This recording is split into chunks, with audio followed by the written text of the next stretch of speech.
Hello students, good morning to all. In the previous video we started our history chapter number 1, that is how, when and where. मैंने आप लोगों को ये बता दिया था कि कैसे हमारे लिए डेट्स इम्पॉर्टेंट हैं और किस तरह से हम हिस्ट्री में क्या स्टडी करते हैं. Okay, today come to the page number 2. हमारा आज का टॉपिक था विच डेट्स, कौन सी डेट्स, राइट. तो in what criteria do we choose a set of date as important, और हम किस तरह से ये डिसाइड करेंगे कि हमारी कौन सी डेट्स इम्पॉर्टेंट होती है. Okay, the dates we select, the dates around which we compose our story of the past are not important on their own. देखो, ऐसी डेट्स जिनको हम सिलेक्ट करते हैं और जिनको हम एज ए हिस्ट्री पढ़ते हैं वो खुद से ही कंपोज नहीं होती हैं, बल्कि उनके खुद के काफ़ी सारे इंपॉर्टेंट रूल होते हैं जिनके कारण हम उन पे फोकस करते हैं और वो हमारे लिए इम्पॉर्टेंट बन जाती है. If our focus of study changes, if we begin to look at a new issues, a new set of dates will appear significance. अगर हम वही बातें बार बार पढ़ रहे हैं तो हमारी डेट्स वही आएंगी, रिपीटेड होंगी. और अगर हम न्यू चीज़ों को जानने के लिए न्यू इशूज़ को स्टडी करेंगे तो हमारी न्यू डेट सामने आएंगी. Considered an example in the histories written by British historian in India. जैसे अगर हम एग्जाम्पल लेते हैं कि हमारी जो हिस्ट्री है उसको ब्रिटिश हिस्टोरियन ने लिखना स्टार्ट किया था. उसने the rule of each governor general was important, जिसमें उसने सारे इंपॉर्टेंट रूल्स को मैंशन किया था. These histories began with the rule of first governor general Wallen Hastings and ended with the last viceroy Lord Mountbatten. That means जो British के historian थे उन्होंने हिस्ट्री लिखना स्टार्ट किया, जिसमें उन्होंने गवर्नर जनरल के बारे में लिखना स्टार्ट किया था. उन्होंने उसमें first governor general that is Warren Hastings से लिखना स्टार्ट किया और एंड किया उन्होंने लास्ट वाइसरॉय पे जो थे Lord Mountbatten. In separate chapter we read about the deeds of other Hastings, Wellesley, Bentinck, Dalhousie, Canning, Lawrence, Lytton, Ripon, Curzon, Hardinge, Irwin. It was a seemingly never-ending successes of the government generals and viceroys. That means हम अलग अलग chapters में अलग अलग लोगों के बारे में पढ़ेंगे. जैसे ये कुछ फॉलोइंग नेम्स दिए गए हैं जो हमारे गवर्नर जनरल थे, ठीक है. इनके बारे में हम पढ़ेंगे क्योंकि इनकी गवर्नर की जो सक्सेशन थी वो नेवर एंडिंग प्रोसेस थी. All the dates in this history books were linked to these personalities, और सारी जो भी हिस्ट्री की बुक्स हैं उनकी डेट्स और वो लिंक्ड होती हैं किसके साथ, इन फेमस पर्सनालिटीज़ के साथ. It was if there was nothing outside their live that was important for us to know. The chronology of their lives mark the different chapter of history of British India. और हम इनकी journey of life, इनके rule, ये सब हम अपने अलग अलग चैप्टर्स में और हिस्ट्री के में पढ़ते हैं जो हमारे ब्रिटिश इंडिया में थी. मतलब जब हमारे इंडिया में ब्रिटिशर्स का रूल था. Can we notice right about the history of this period in a different way? How do we focus the activities of different groups and classes in Indian society within the format of this history of governor general? क्या हम ये देख सकते हैं कि किस तरह से हमारी हिस्ट्री के टाइम पे डिफरेंट डेट्स को मेंशन करके लिखा जाता था और डिफरेंट ग्रुप्स की डिफरेंट एक्टिविटीज़ को दिखाया जाता था, और वही हमारा फॉर्मेट था किसका, गवर्नर जनरल का, ठीक है.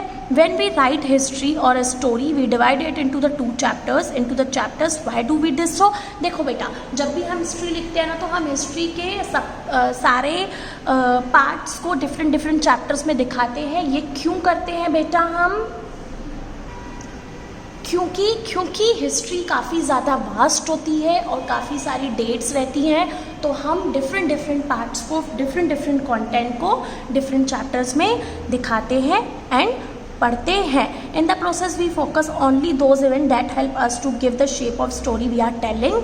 इसके थ्रू हम हर एक चैप्टर की हाइलाइट्स को पढ़ पाते हैं कि हमारी ये जो स्टोरी है हमें बता क्या रही है.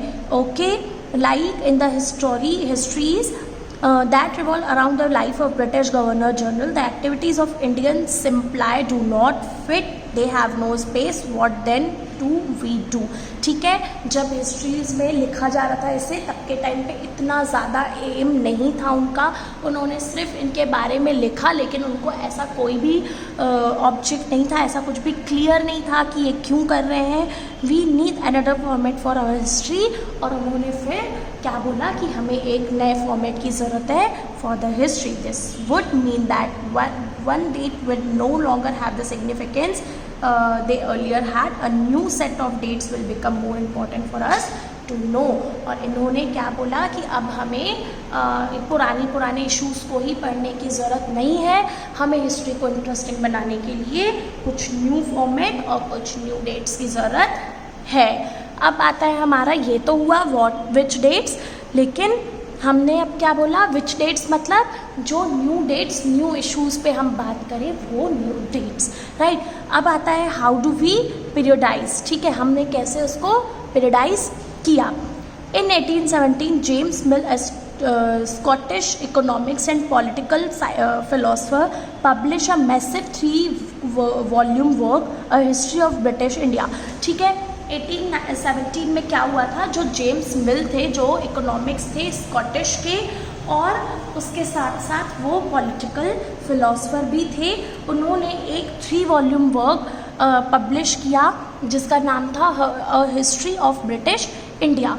इनमें उन्होंने इसमें क्या किया, in this he divided Indian history into 3 periods. और इसमें इन्होंने हिस्ट्री को 3 पीरियड्स में डिवाइड कर दिया, that is Hindu, Muslim and British. This periodization came into widely accept. Can you think of any problem with this of looking at Indian history? तो क्या आपको ये लगता है कि इससे कुछ भी इंडियन हिस्ट्री पे फ़र्क पड़ा होगा, है ना. तो ये अभी सब हम एज्यूम कर रहे हैं, हम क्वेश्चंस हमारे दिमाग में अराइज होते हैं स्टूडेंट्स जब हम हिस्ट्री पढ़ते हैं. ओके, अब क्या है, why do we try and divide history into different periods. अब क्या क्वेश्चंस अराइज हो रहे हैं, क्योंकि हमारे जो जेम्स मिल थे, उन्होंने अपने बुक में, अपने मैसिव में हिस्ट्री को 3 पार्ट्स में डिवाइड कर दिया था, ब्रिटिश इंडिया को, that is Hindu, Muslim and British. तो ये क्यों हुआ, है ना, इन सारे पीरियड्स में डिवाइड करने की ज़रूरत क्यों पड़ी. तो इसका रीज़न है, we do so in an attempt to capture the characteristics of time. ये हमने इसलिए डिवाइड किया ताकि हम क्या फोकस कर सकें, किसे कैप्चर कर सकें, हम टाइम को कैप्चर कर सके, उस पर फोकस कर सके. Okay students, so the terms through which he periodises, that is demarcate the difference between periods become more important. और इसी तरह से जब इन्होंने ये बताया कि ताकि हम डिफरेंट पीरियड को शो कर सकें, हम टाइम को कैप्चर कर सकें, इसलिए ये जो पीरियडाइज हुआ था, मतलब सेपरेशन हुआ था, पार्ट्स में बताया गया था टाइम के अकॉर्डिंग. तो that is Hindu, Muslim and British में ये काफ़ी ज़्यादा इम्पॉर्टेंट हो गया. They reflect our ideas about the past, they show how we see the significance of change from one period to next period. और इससे हमने क्या भी कैप्चर किया कि अकॉर्डिंगली टू टाइम, किस तरह से टाइम के चेंज होने से हमारी सोसाइटी में चेंज आया और क्या इम्पोर्टेंस, क्या चेंजेस हमारे आए. Mill thought that all the Asian societies were at a lower level of civilization than Europe. According to his telling of history, before the British came to India, Hindu and Muslim depots ruled the country. Religious intolerance, caste taboos and superstitions practice dominated. मतलब उन्होंने ये बतलाया, मिल thought करते हमने सोचा कि जब तक हमारे इंडिया में ब्रिटिश नहीं आए थे, तब तक हमारे जो हिंदू और मुस्लिम थे वो कंट्री पे रूल कर रहे होते थे. कोई भी रिलीजियस इंटॉलरेंस नहीं था, कास्ट टैबूज़ नहीं थे, जो भी ये सुपरस्टिशंस होते हैं, प्रैक्टिसेस डोमिनेट सोशल लाइफ. ये जो सुपरस्टिशंस होते हैं ये सोशल लाइफ को और हमारे जो समाज है उसको डोमिनेंस कर रहा था. British rule Mill felt could civilize India to this was not necessary to introduce European manners. Okay, जिससे हमें क्या पता चला कि जब ब्रिटिश रूल था तब मिल को क्या फील हुआ कि हमारी जो इंडिया है उसे सिविलाइज करना चाहिए, और उसे करने के लिए उन्होंने क्या बोला कि हमें यहाँ पे यूरोपियन मैनर्स इंट्रोड्यूस करने पड़ेंगे, यूरोपियन इंस्टीट्यूट, यूरोपियन आर्ट्स, उनके लॉ हमें इंडिया में बताने पड़ेंगे। Mill in fact suggested that the British should conquer all the टेररिस्ट in India to ensure the enlightenment and happiness of the Indian people, for India was not capable of progress without British help. और even Mill ने ये भी कहा कि उन्होंने British को ये सजेशन दिया कि आप कॉन्करर कर सकते हो, इंडिया को अपने अंडर ले सकते हो, है ना, क्योंकि इंडिया इतनी कैपेबल नहीं है कि वो ब्रिटिश की हेल्प के बिना आगे प्रोग्रेस कर सके। In this idea of history British rule represent all the forces of progress and civilisation. The period before British rule was one of the darkness. Can such a conception be accepted today? और इसी तरह से British rule ने क्या किया, सारे अपने progress करने के लिए इंडिया को अपने जितने भी सिविलाइजेशंस थे अपने अंडर लेना स्टार्ट कर दिया। और the period before British rule was one of the darkness. और ब्रिटिश रूल के ब्रिटिशर्स को इंडिया में रूल करने से पहले वाला जो पीरियड था वो काफ़ी ज़्यादा इंडिया के लिए डार्कफुल था। In any case, can we refer to any period of history as Hindu or Muslim? Did not a variety of faith exist simultaneously in these periods? Why should we characterize an age of only through the religion of rulers of the time? To do so is to suggest the lives and practices of the others do not really matter. We should also remember that even rulers in ancient time did not all share the same faith. इन्होंने साफ साफ यहाँ पे कहा है कि हम किसी एक पे भी क्या हम ये कह सकते हैं कि हिंदू टाइम अच्छा था या मुस्लिम्स टाइम अच्छा था, तो हम ये नहीं कह सकते। दोनों ही टाइम आपस में सिमिलटेनियसली थे। मतलब क्योंकि हम किसी भी रिलीजियस के बेस पे किसी पे फेथ नहीं कर सकते बच्चा कि ये वाला रिलीजियस हिंदू है तो हमारे सगा है, मुस्लिम है तो नहीं है। बिकॉज उस टाइम पे कोई भी रिलीजियस हो, कोई भी रूलर हो, एशियन टाइम में, एशियन इंडिया में हम किसी पे भी सेम फेथ नहीं कर सकते। Moving away from British classification, historical have used divided India into the ancient, medieval and modern. और उसके बाद जब अगर हम ब्रिटिश को क्लासिफिकेशन करते हैं, ब्रिटिश क्लासिफिकेशन करते हैं, सबसे पहले तो मिल ने क्या किया, हिंदू, मुस्लिम और ब्रिटिश में डिवाइड कर दिया। उसके बाद अगर हम हिस्ट्री को, पास्ट को, और अगर अब आज हम अगर ब्रिटिश को भी डिवाइड करने पे देखें तो उसे भी इंडियन हिस्ट्री में 3 टाइप में डिवाइड किया गया है, that is Asian, medieval and modern. This division too has its problem. It is a periodisation that is borrowed from the West, where the modern period was associated with the growth of all the forces of modernity, science, reason and democracy, liberty and equality। ठीक है, अगर हम बात करें कि हमारे लिए क्या ये डिवाइडेशन अच्छा था, तो हम ऐसा नहीं बोल सकते, क्योंकि इस डिवाइडेशन में भी क्या हुआ था, जो भी सिविलाइजेशंस फॉलो किए गए थे, है ना, जो भी चीज़ें हमारे रूल्स बन रहे थे वो सब वेस्ट से लेकर के बन रहे थे। मतलब इसमें भी मॉडर्निटी को फोर्स किया जा रहा था, और साइंस, रीज़न, डेमोक्रेसी, लिबर्टी, ये सारी चीज़ें दिखाई जा रही थी। और मिडिवल वॉज अ, जब अगर बात आती है हमारे एशियन के बाद मिडिवल की, तो medieval was a term use to describe a society where these feature of modern society did not exist. मतलब देखो, हमने बताया पास्ट से लेकर मॉडर्न तक आने के बीच में था मिडिवल।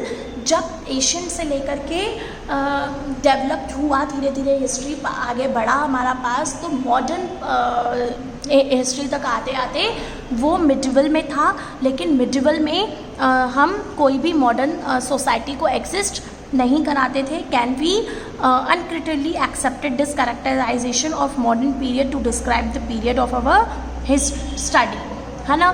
तो यहाँ पे ये बोला क्या है कि क्या हम इसको एक्सेप्ट करते हैं या हम इसे क्रिटिसाइज़ करते हैं, हमारे मॉडर्न पीरियड के कैरेक्टराइजेशन को जब हम इसकी स्टडी कर रहे होते हैं। तो as you will see in the book, under British rule period did not have equality, freedom और लिबर्टी। तो हम यहाँ पे भी बोलेंगे कि नहीं, अगर ये ब्रिटिश रूल में भी जब मॉडर्न टाइम आ गया था तो भी कोई ज़्यादा चेंजेस नहीं आए थे, बिकॉज एट दैट टाइम जब ब्रिटिश का रूल था तो उस टाइम पे भी इक्वालिटी, फ्रीडम और लिबर्टी नाम की कोई चीज़ नहीं थी. Nor was the period one of economic growth and progress, और ना ही हमारे इंडिया की इकोनॉमिक ग्रोथ या प्रोग्रेस हो रही थी. Many historical therefore refer to this period as colonial, that means, और सारे बाकी के हिस्टोरिकल ने जो ब्रिटिश हिस्ट्री थी, जब हमारा ब्रिटिश रूल था उस टाइम के पीरियड को कॉलोनियल पीरियड कहा है. अब next topic we will discuss in next video. Thank you.